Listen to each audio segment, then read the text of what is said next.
ಹಾಗೂ ನಮ್ಮ ಪಕ್ಷ, ನಮ್ಮ ಗುರುಗಳು ಎಲ್ಲರ ಅನುಗ್ರಹದಿಂದ ನಾನೇನು 45 ವರ್ಷ ಹೋರಾಟ ಮಾಡಿದ್ದೆ ಅದಕ್ಕೆ ಫಲ ಸಿಕ್ಕಿದೆ. ಹಿಂದೆ ಭಾರತ್ ಜೋಡೋ ಸಂದರ್ಭ ಇರ್ಬೋದು, ನಮ್ಮ ಮೇಕೆದಾಟು, ನಮ್ಮ ನೀರು ನಮ್ಮ ಹಕ್ಕು ಹೋರಾಟ ಸಂದರ್ಭ ಇರ್ಬೋದು, ಹಾಗೆಲ್ಲ ಬಂದು ಇಲ್ಲಿ ಪ್ರಾರ್ಥನೆ ಮಾಡಿ ಹೋಗಿದ್ದಾರೆ. ಪ್ರಾರ್ಥನೆಗೆ ಫಲ ಸಿಕ್ಕಿದೆ. ತಾಯಿ ಕಾವೇರಿ 3 ವರ್ಷಕ್ಕೊಂದ್ಸತಿ ಈ ಒಂದು ತೊಂದರೆ ಆಗ್ತದೆ. ಅದು ಪ್ರಕೃತಿಯ ನಿಯಮ. ಆದರೂ ಕೂಡ ಇವತ್ತು ಇನ್ನ ಸಂಪೂರ್ಣವಾಗಿ ಕೆರೆಗಳು, ಡ್ಯಾಮ್ಗಳು ಇನ್ನ ತುಂಬಿಲ್ಲ.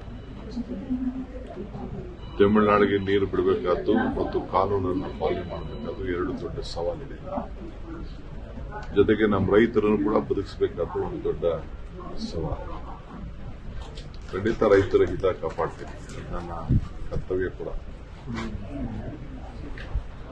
ಕುಡಿಯೋ ನೀರಾಗಿರ್ಬೋದು, ವ್ಯವಸಾಯಕ್ಕಿರ್ಬೋದು, ನಾವು ಡ್ಯಾಮ್ನಲ್ಲೇ ನೀರನ್ನ ನೋಡಿಕೊಂಡೇ ನಾವು ರೈತರಿಗೆ ಮಾರ್ಗದರ್ಶನ ಕೊಡಬೇಕಾಗ್ತದೆ. ಇವತ್ತು ಇಲ್ಲಿಗೆ ಬಂದು ಒಳ್ಳೆ ಮಳೆ ಆಗಲಿ, ಮಳೆಯಿಂದ ಬೆಳೆ ಆಗಲಿ, ನಮ್ಮ ರೈತರಿಗೆ ಅನ್ನ ಸಿಕ್ಕಲಿ, ಅವ್ರ ಬದುಕು ಕಟ್ಕೊಳ್ಳಿ, ಕನ್ನಂಬಾಡಿ ಕಟ್ಟೆ ಅನ್ನದ ತಟ್ಟೆ, ಇದನ್ನ ಹೇಳಿ ಹಿಂದೆ ಕೂಡ ನಾನು ಕಾವೇರಿ ಪೂಜೆಯನ್ನು ಮಾಡಿಸಿದ್ದೇನೆ. ನನಗೆ ವಿಶ್ವಾಸ ಇದೆ, ಇವತ್ತು ಸುಪ್ರೀಂ ಕೋರ್ಟ್ ಅವರು ಕೂಡ ನಾನು ಕಾವೇರಿ ಪೂಜೆ ಮಾಡಿದ್ದೇನೆ. ನಂದೇ ಆದಂತ ಒಂದು ಪ್ರಯತ್ನ, ನಂದೇ ಆದಂತ ಒಂದು ಸ್ಟ್ರಾಟಜಿ, ಇವೆಲ್ಲ ಕೂಡ ಆದ್ಮೇಲೆ ಸುಪ್ರೀಂ ಕೋರ್ಟ್ ಕೂಡ ತಮಿಳುನಾಡಿಗೆ ಯಾವ ತರದ ಆಗಲಿ, ಬೇರೆ ಯಾವುದೇ ಆಗಲಿ, ಪಕ್ಕದ ರಾಜ್ಯಗಳಿಗೆ ನಮ್ಮ ರಾಜ್ಯದ ಸೀಮಿತವಾಗಿ ಡ್ಯಾಮ್ ಕಟ್ಟಲಿಕ್ಕೆ ಅಭ್ಯಂತರ ಇಲ್ಲ ಅಂತ ಹೇಳಿ ಸುಪ್ರೀಂ ಕೋರ್ಟ್ ಹೇಳಿದೆ. ಅದನ್ನೇ ಈಗಾಗಲೇ ನಮ್ಮ ಕೇಂದ್ರ ಸರ್ಕಾರ ಕೂಡ ತಮಿಳುನಾಡಿನ ಸಂಸತ್ ಸದಸ್ಯರಿಗೆ ಉತ್ತರ ಕೊಡಬೇಕಾದ್ರೆ ಅದನ್ನೇ ಕೂಡ ಅವರು ಪ್ರತಿಪಾದನೆ ಮಾಡ್ತಾರೆ. ನಾನು ಖಂಡಿತ ನಮ್ಮ ರಾಜ್ಯದ ಹಿತ, ಅದರಿಂದ ತಮಿಳುನಾಡಿಗೆ ಏನು ನಾವು 177.5 TMC ನೀರು ಕೊಡಬೇಕು, ಅದಕ್ಕೂ ಕೂಡ ಆ ಜಡ್ಜ್ಮೆಂಟ್ ಅಲ್ಲಿ ಬದ್ಧತೆಯನ್ನು ವ್ಯಕ್ತಪಡಿಸಿದ್ದಾರೆ. ನಾವು ಅವ್ರಿಗೆ ಕಷ್ಟ ಕಾಲದಲ್ಲಿ ಬೇರೆ ಕಾನೂನಿದೆ, ಕಷ್ಟ ಕಾಲದಲ್ಲಿ ಬರಗಾಲ ಬಂದಂತಹ ಸಂದರ್ಭದಲ್ಲಿ ಅದಕ್ಕೊಂದು ನಿಯಮ ಇದೆ.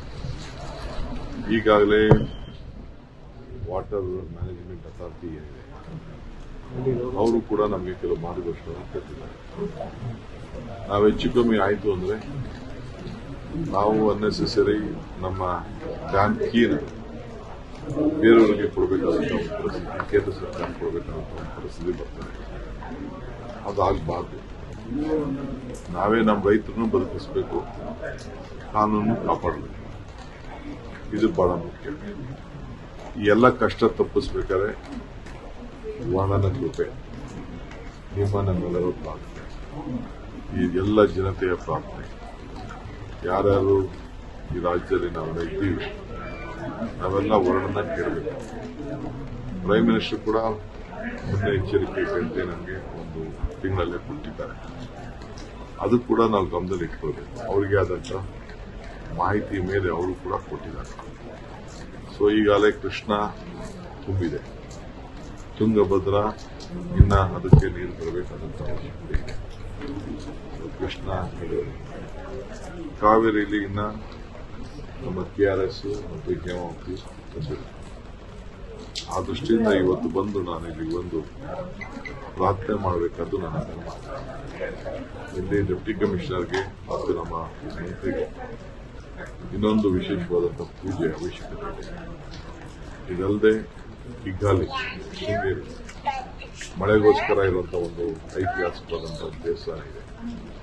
ಅಲ್ಲೂ ಕೂಡ ನಮ್ಮ ಸ್ಥಳೀಯ ಶಾಸಕರಿಗೆ ಯಾಕೆಂದರೆ ನಾನು ಅಸೆಂಬ್ಲಿ ಇದೆ, ನನಗೆ ಹೋಗಬೇಕು ಅಂತ ಆಸೆ. ನಮ್ಮ ಜಿಲ್ಲಾಧಿಕಾರಿಗಳಿಗೆ ಮತ್ತು ನಮ್ಮ ಧಾರ್ಮಿಕ ಮಂತ್ರಿಗಳಿಗೆ ಸೂಚನೆಯನ್ನು ಕೊಡ್ತೇನೆ. ಅಲ್ಲೂ ಹೋಗಿ ನಾವು ಪ್ರಾರ್ಥನೆ ಮಾಡೋಣ. ಪ್ರಯತ್ನ ಪ್ರಾರ್ಥನೆ ಎರಡೂ ಕೂಡ ಈ ವಿಚಾರದಲ್ಲಿ ನಾವು ಮಾಡಬೇಕಾಗಿದೆ.